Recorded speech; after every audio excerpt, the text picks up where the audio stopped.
Om Swastiastu. Om Swastiastu. Pemirsa, selamat berjumpa dalam acara perbincangan kita, dan kita berada di sebuah kebun yang sangat luas sekali. Ini kebunnya hampir 6 hektar di kawasan Plage, Kecamatan Petang, Badung. Kita akan bicara berkaitan dengan sektor pertanian, karena kita tahu persis di kawasan Badung Utara ini adalah terkenal sebagai kawasan pertanian. Jadi hampir mayoritas warganya adalah seorang petani. Kenapa kita bicara pertanian? Karena di saat pariwisata kondisinya mungkin drop, sebetulnya pertanian masih tetap eksis dan masih tetap mampu menjadi sektor kehidupan bagi masyarakat di sekitar sini dan juga masyarakat Badung umumnya. Dan untuk itu sudah hadir di tempat kita yang luas ini, yakni pemilik lahannya sendiri, seorang petani klen kalau di Bali disebut. Ini Pak Wayan Karsane. Om Swastiastu, Pak Wayan.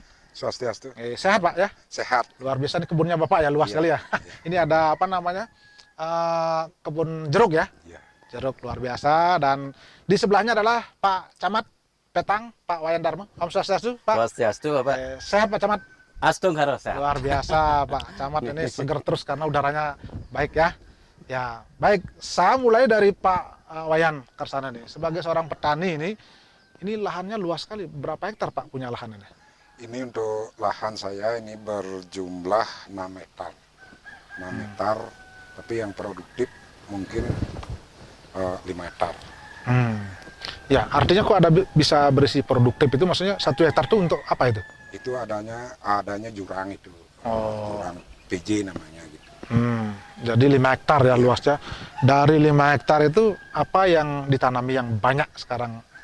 Untuk per hari ini Pak, untuk yang saya tanami adalah jeruk, kopi, durian, pisang, jambu biji, jambu air, belimbing, alpokat, dan ada juga yang namanya apa itu lengkeng. Jadi di sini emang karena daerah dingin yang dominan tuh jeruk ya Pak ya? Jeruk sama kopi. Jadi Bapak sudah dari lama sekali jadi petani nih ya? Memang dari nenek moyang saya sudah jadi petani. Kalau basic pendidikannya memang ada perkuliahan atau memang ada ini Pak? Ada Pak. Pendidikan saya sarjana hukum tahun 1995 saya sudah tamat di Universitas Ngurah Rai.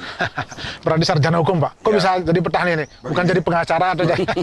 Begini Pak, itu seperti burung, dimanapun ada makanan, karena mungkin takdir hidup saya tidak jadi pegawai atau tidak jadi pengacara, tetapi kami dari kota ke desa ingin membangun desa melalui pertanian dalam arti luas. Ya. Sekarang kami sudah menghimpun muda-muda untuk petani, jadi petani panili. Sudah saya himpun muda-muda termasuk anak saya sudah bina sama teman-teman di sini sudah ada yang tanam panili.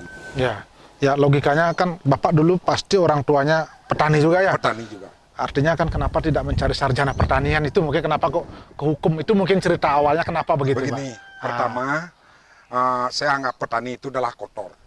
Bahwa petani itu identik dengan lumpur. Bahwa kalau kita ingin maju harus dengan badan yang bersih, makanya kami itu kuliah ke hukum. Di hukum untuk meningkatkan perekonomian kami, karena petani itu anggap kami dulu bahwa tidak bisa meningkatkan perekonomian. Artinya kalau petani tetap miskin gitu, logikanya ya, begitu Pak ya? Dengan lumpur gitu. Jadi dengan menjadi sarjana hukum, jadi pengacara perlente dasi gitu Pak ya. Tapi sekarang kembali ke petani jadinya. Ini berarti sekarang sudah berubah pikirannya ini Pak? Ya, berubah Pak. Kemungkin garis tangan saya tidak bisa jadi pengacara, jadi hakim. Karena apa? Karena bisik saya ini mungkin takdir tidak ada. Kemudian daripada kita tidak hidup, lebih baik kita bangun desa melalui pertanian dalam arti luas. Ya, kalau boleh ditahu ini per bulan atau per ini banyak sekali Pak masukannya, penghasilannya ya? Bu, tidak Pak. Karena terbentur juga dengan harga gitu. Ini untuk menyambung hidup, nah artinya di sini untuk makan cukup lah. Bahkan kami sudah bisa menyekolahkan anak kami kuliah 2. Bahkan sudah keduanya sudah jadi pegawai, yaitu jadi pegawai kepolisian 1, jadi pegawai Pak Camat 1. Berarti itu sebenarnya bukan cukup Pak, itu lebih dari cukup dengan hasil yang besar begini Pak ya? Tapi anak-anaknya nggak ada yang jadi petani jadinya? Nggak ada. Nggak ada ya? Baik. Nah itu udah sekarang saya bina anak-anak di samping jadi pegawai, jadi petanilah.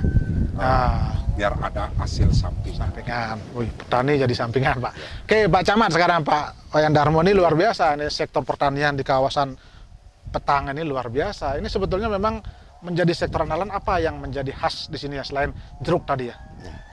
Terima kasih Pak Agus. Terima kasih juga kepada warga kami, Bapak Wayan Karsano. Pada kesempatan ini kami ajak membangun kecamatan melalui desa seperti itu. Jadi ini terkait dengan apa yang menjadi perencanaan Kabupaten Badung, pemerintah Kabupaten Badung di bawah pimpinan Bapak Bupati Badung, Bapak Wakil Bupati Badung sudah barang tentu didukung oleh anggota dewan yang terhormat. Jadi sebelum saya menyampaikan apa yang menjadi pertanyaan Bapak, jadi perlu juga kami sampaikan data. Ya. Data Kecamatan Petang. Jadi Kecamatan Petang di Kabupaten Badung ya boleh dikatakan terluas di antara 6 kecamatan yang ada. Jadi wilayah kami kurang lebih 115 kilometer. Seperti itu. Jadi wilayah kami cukup luas dengan penduduk ya per hari ini, per tahun ini itu kurang lebih 31.000 sekian. Selanjutnya yang menjadi boleh dikatakan tugas pokok kami kecamatan adalah mengkoordinasikan adalah langkah pemberdayaan masyarakat, khususnya seperti saudara kita, warga kita ini adalah petani.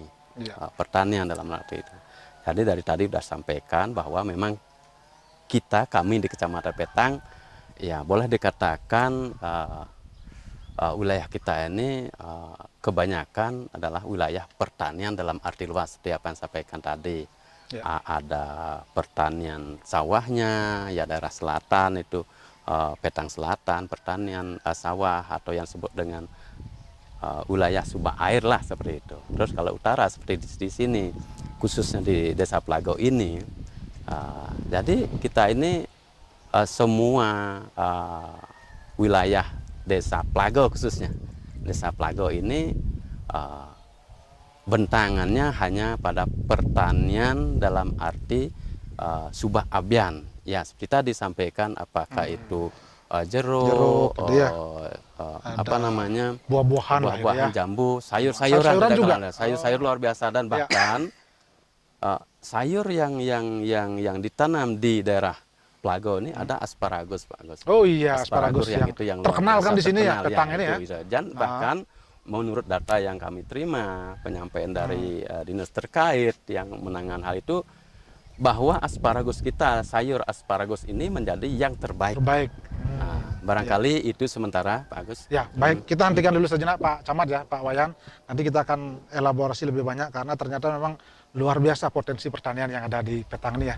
Dan pemirsa, kami akan kembali nanti setelah pariwara berikut ini.